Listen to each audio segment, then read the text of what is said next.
Hi everyone. I hope you have enjoyed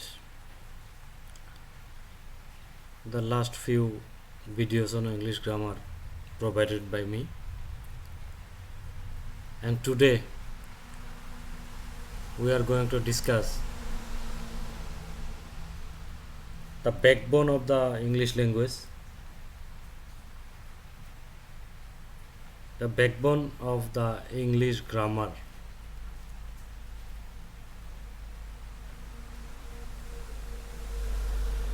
So, dear students, please get ready to know about the tenses.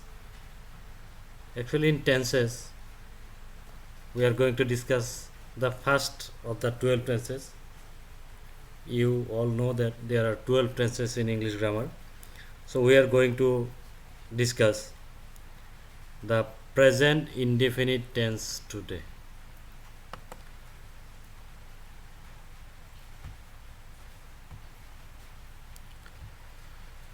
So before starting, I want to tell you that English is not hard at all. And if you have not understood any single thing yet from anywhere, then don't worry. Because here in this class, you will understand each and everything. Trust me. So let's first start by understanding that in English grammar we have 12 tenses and we are going to learn the first tense today. The 12 tenses are: first one is the present indefinite, present continuous tense, present perfect tense, present perfect continuous tense, past indefinite tense, past continuous tense, past perfect tense, past perfect continuous tense, future indefinite tense, future continuous tense, future perfect tense, future perfect continuous tense. So these 12 tenses are categorized in three categories. First one is present tense, second category is past tense, third category is future tense. Each category contains four tenses. The categorization may be done in other way also. You may say that there are four categories. In the first category, there are three indefinite tenses or three simple tenses. In second category, there are three continuous tenses. In third category, there are three perfect tenses. And in fourth category, there are three perfect continuous tenses. We are going to learn present indefinite tense today. So you are going to learn the following categories. The first one is what is present indefinite tense. Second one is the definition and usages of present indefinite tense. Third one is structure and formula of the tense. Fourth one is the third person singular number and the verb rules. Fifth one is present sentences, some sentences of present indefinite tense. Next, we will learn about examples and exercises. Next, present indefinite tense in negative structure, present indefinite tense in interrogative structure, present indefinite tense in WH questions. That is, WH questions means who, what, when, where. We will see it later. And the last one is the conclusion. So please get ready for today's grammar class in present indefinite tense. So the first question is, what is a present indefinite tense? It is one of the 12 tenses and we use it to show the habitual actions or the habits, the universal facts or the universal truth, and the daily routine.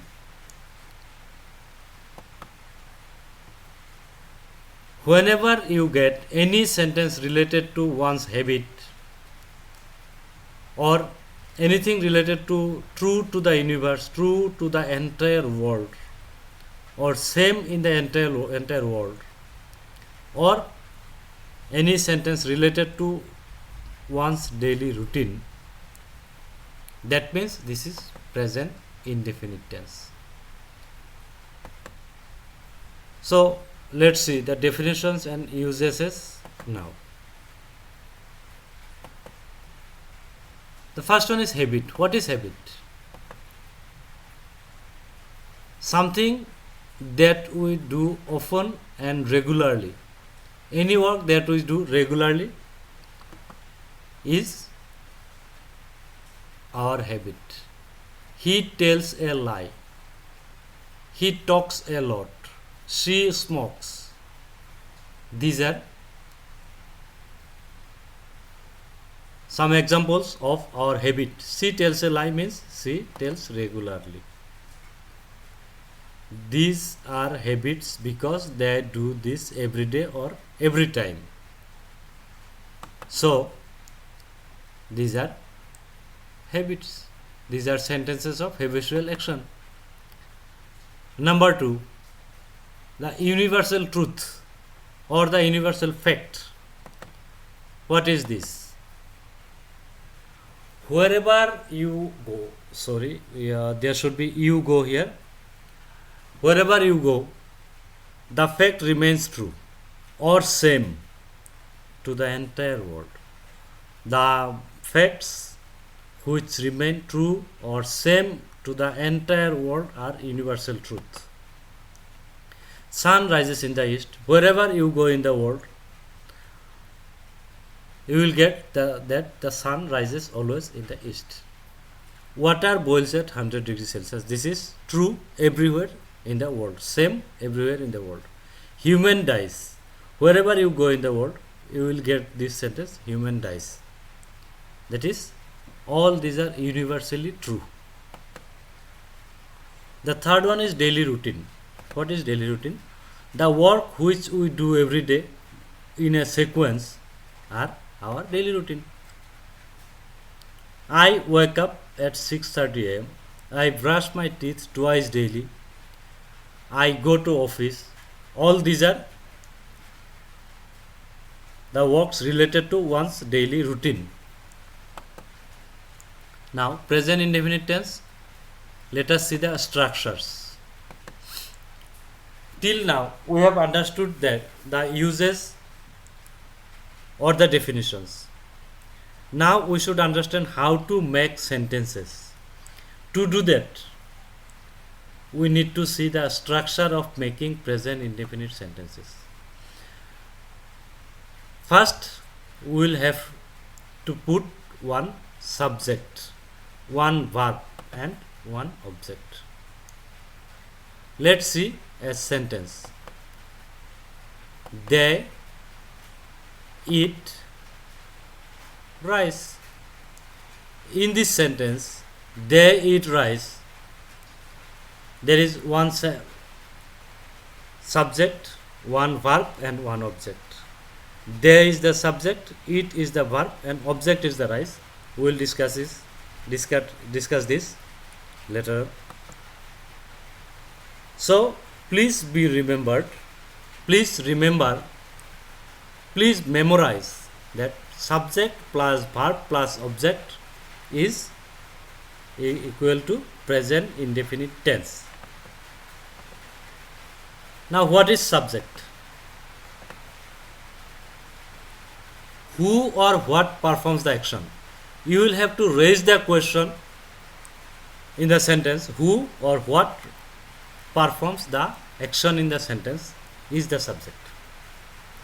It can be he, she, it, they, you, we, I, or any name.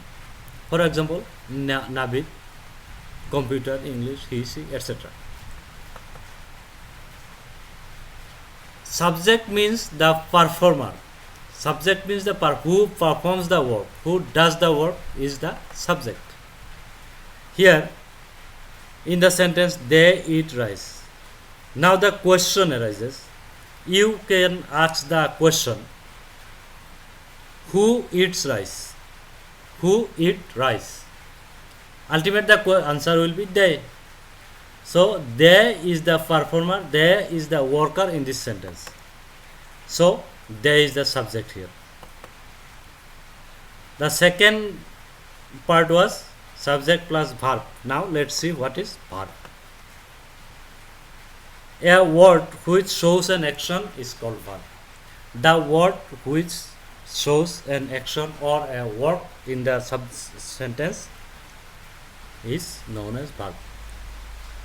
For example, dance, read, listen, eat, come, all these are verbs in a sentence. So you will have to memorize verb is equal to a word which shows action. Any word which shows action is verb. Now in this sentence, they eat rice. They is the worker.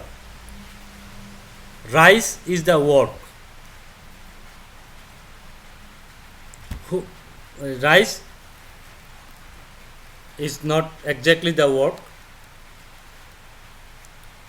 Now rice is the work done by the subject. Now in this sentence, the word it means doing something. It means working. So here the word it is the verb.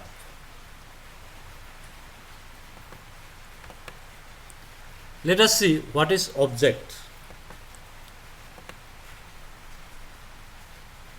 In easy words, we can say that an object gives us the full meaning of the sentence. In other way, we also can say that the action of the subject reflects on whom is the object. This is a complicated definition. Simply, we have to remember, as we are discussing the basic parts, simply we can remember that the word which makes the sentence fully meaningful is the object. So object is equal to the word which gives proper meaning of the sentence. Now in the sentence they eat rice, you may sum up the sentence, you may complete the sentence by saying they eat. The sentence is not completely expressed because they eat. What do they eat? What they eat? When you say the rice, the bread or anything like that, then the sentence will be completed that they eat actually rice. So here the word rice completes the meaning of the sentence. So rice is the object here. You may get an example. Says you said or someone said the sentence he plays. In this sentence we don't know what does he play, either football or cricket, because this sentence is without object, means he is the subject, play is the verb, but does not have an object. Example number 2, he plays football. In this sentence, this sentence is with object. Here he means the subject, play is the verb, and football is the object. And because we have the object which is football giving us the full meaning and sense, now we know he plays football, not cricket or nor any other game. Now the present indefinite tense rules. Now we are just one step away for making sentences. I am teaching you this because this is the rule which most of the students miss. and this is very important, that that is changing the verb means either put s, es or is at the end of the verb only when the subject is of third person singular number. You will have to understand this rule. Whenever the subject of the sentence is third person singular number, the verb of the sentence changes. In the verb, we need to put s, es or is. So let's see further. If the subject is in third person singular number, we add s, es or is with the verb. He eats rice. Here, he is the third person singular number. We will discuss third person singular number. He is the third person singular number here. As he is the third person singular number, we added s with the subject with the word eat. It become eats. Here, we don't say he eats rice. We say he eats rice because he is the third person singular number. Just for your better understanding, I am explaining it in two parts. First one, what is third person singular number? Second one, what are the verb rules? In which rule the verb changes? The first part, what is third person singular number? By the word, we can understand that singular means single, one thing, one item, etc. And in present tense, when we say he, she, it, so it means he means one male or one boy. She means one woman or one girl. It means one non-living things like computer, mobile, car, etc. Ram, Rohim, Navid, Javed, whatever name you say means one person. It does not mean more than one. So whenever we have these words as a subject in our sentence, we call them third person singular number. For example, he plays cricket. In this sentence, the subject is he. He means one person. Therefore, he is a third person singular number word. Now, we know what is third person singular number. Let's learn the rules of the verb. Part 2, verb rules, the rules under which the verbs get changes. We have 3 rules for verb in present indefinite tense.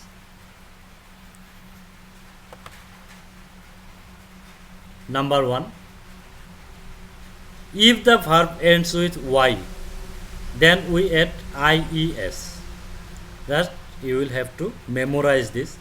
If the verb ends with y, then we add ies in third person in case of the subject is third person singular number in present tense. If the verb ends with o, s, x, ch, sh, etc., then we add es after the verb if the subject is third person singular number. And if any verb ends with without the above letters y, o, s, x, ch, sh, then we add only s. If there is no y, s, x, ch, sh in the verb, then we add only s. So let's see. Verbs end with y, ending with y, then we add ies. Very simple. First, we will have to see if the subject in our sentence is of third person singular number, means he, she, it, any name, etc. Then we will see the next step, that verb is ending with which character. If you find the last character of the verb is y, then this rule will be applied. That is, rule 1 will be applied. That is, y will be replaced with ies. For example, he try will become he tries. The following image shows exactly what I am saying. Ending with y will add ies. He try will become he try becomes he tries. Y becomes ies, try becomes tries. Now, if the verb ends with o, s, x, ch, sh, etc., then we add es. In the first condition, we learned if the verb ends with y, then we will add ies. I think you are clear with that. Now the second condition. In this second condition, we see if the verb is ending with o, s, x, sh, then we replace it with es. Actually, we don't replace, we add es after the verb.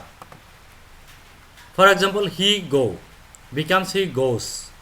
We added es with go. Because the last character in this verb go is o, and it matches our second condition, which says any verb ends with o adds es. Therefore, he go became he goes. You can better understand by the image. Ending with o will add es. He go becomes he goes. Now, if the verb is without any of the above condition, that is, if the verb is not ended with y, s, ch, x, sh, etc., then we add s. Here es is printed by mistake. You will have to take it as s, single s. Till now we have seen if ends with this, then do this. But what if the verb does not end with any of the above condition and still is third person singular number? Still the subject is third person singular number. To solve this problem, English grammar gives us a solution, which is just add s. Very simple. Only add s with the verb. For example, he come becomes he comes, because this is the third condition, which says if the subject is third person singular number and the verb is not ending with any condition, that is, verb is not ending with y, o, x, sh, ch, etc., then we will add s at the end. The following picture will make it clear. Ending with above condition, without above condition, we will add s. He come becomes he comes.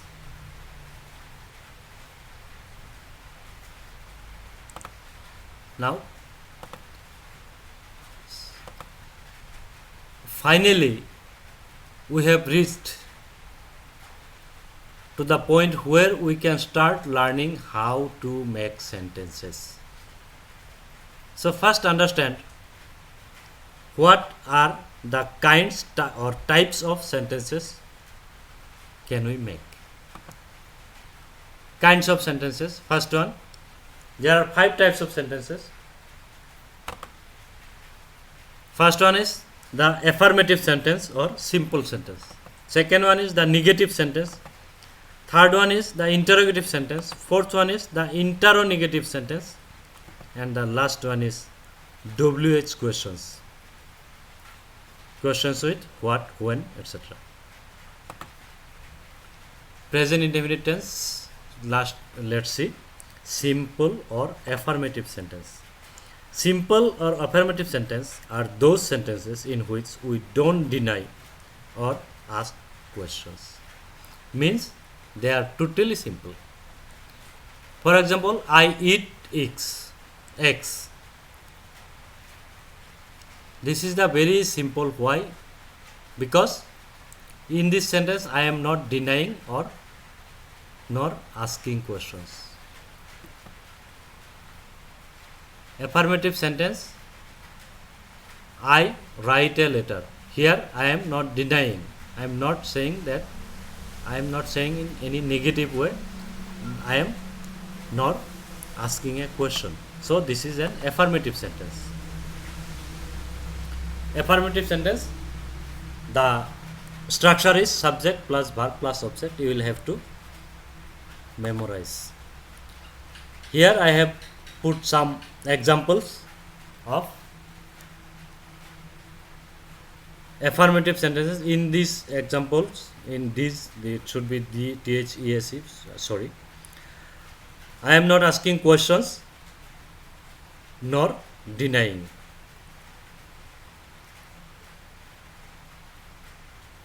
Here you will have to go through all the sentences, then you will get the subjects and the changes of the verb. I is the first person, write a letter. She is the third person, that is why complete added one s becomes completes. They is the third person plural number, that is why by, simply there is by, no s. Present indefinite tense, negative sentences. We use negative sentences when we want to deny or say no, or when we are not agreeing with someone. And to do this, we use two additional words, which are not and a helping verb. Now, negative sentence, negative means no. They do not come late. In this sentence, they do not. Do not is the negative part. The two words do is the helping verb and not is the negative word. Completed the word, they do not come late. The sentence become negative. Sentence become saying no. We will discuss about the helping verb later on in another class. Now, explanations of the two additional words, do and not. Not means no. Helping verb, we have two helping verbs in present tense. Helping verbs, for your kind informations, you may take that helping verbs are the auxiliary verbs, which we know auxiliary verbs are the helping verbs. You can also say, rename auxiliary verbs as helping verbs. We have two helping verbs in present tense, that is for present indefinite tense. First one is do, second one is does. Maybe you are asking yourself, why do we need them when we can only use the word not to say or not agreeing? Well, the answer is very simple. As you know, in English grammar, we have many structures, so how will a person understand which tense you are using? In order to make this confusion clear, every tense has its own helping verb, so that a person can understand on this tense, on which tense you are using. Okay. Now present tense, negative structure. You will have to remember this also. Subject plus do or does plus not plus verb plus object. Not, the word not is for denying. Does, the word does only comes with singular noun. That is, if the subject is third person singular number, then the word does comes. And if the subject is second person, first person, third person plural number, then the words do, the word do comes. Please note, do not or don't are same, but do not is more formal. Let's understand by this example. They do not come or they don't come are same. Here are some examples for present indefinite negative sentences. Please go through the sentences very well and you will understand the differences between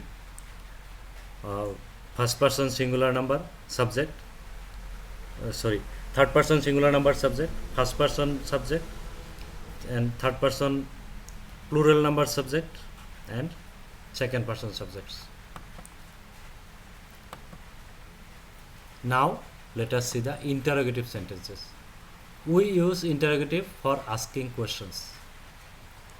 In order to do that, just put the helping verbs at the beginning of the sentence and ends putting question mark. In interrogative sentences, we put the helping verb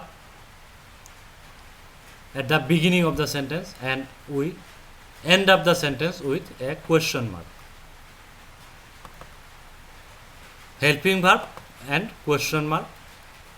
Do I write a letter? So do is the helping verb here.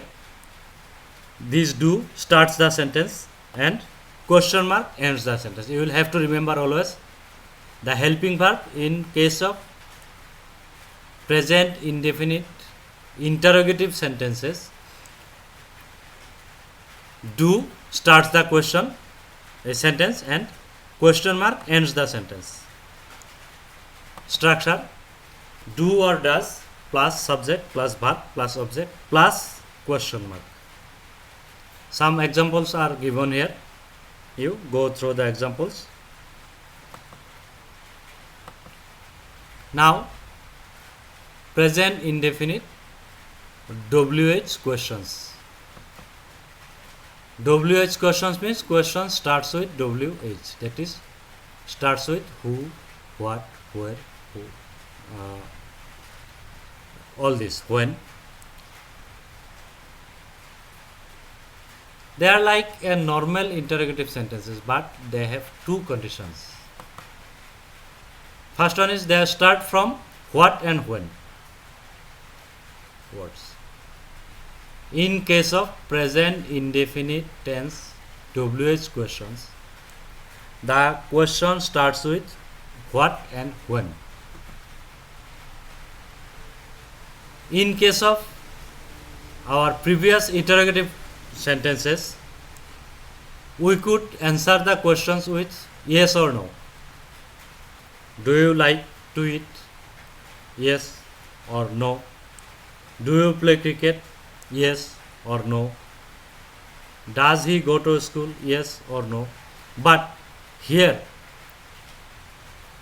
you cannot answer with yes or no. You have to give proper answer. Structure of these sentences: what or when plus do or does plus subject plus verb plus object plus question mark. Some examples are given here. You please go through these examples. You will get more clear knowledge on present indefinite tense. So, present indefinite tense is the first tense of the 12 tenses. This much is for present indefinite tense today. We will discuss more in our next classes. So we have finished learning about what is present indefinite tense. I tried my level best to teach you through my video lectures and examples. I hope you have understood, but still, if you feel any problem understanding it, please don't hesitate. It should be hesitate. I wrote hesitated to contact me. This is my contact number. So thank you. Stay safe. Be happy.